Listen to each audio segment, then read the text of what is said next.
Today, we're making British pub-style fish and chips. We'll start by making a light, crispy beer batter.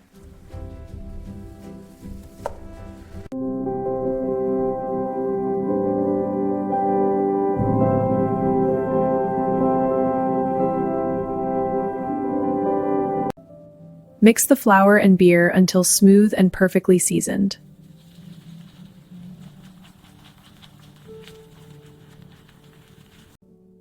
Slice the potatoes thick for that authentic pub-style crunch.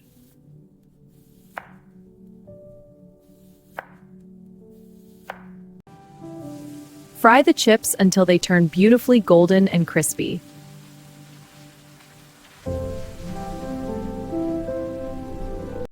Start with a fresh, moist cod fillet. Slowly dip it into the thick beer batter. Coat it completely for an even crust. Let the excess batter drip off slowly. Now fry the fish until the batter becomes perfectly crisp and golden.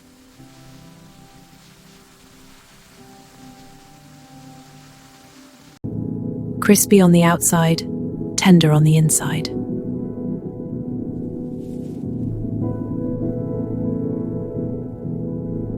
And that's how you make classic British pub-style fish and chips at home.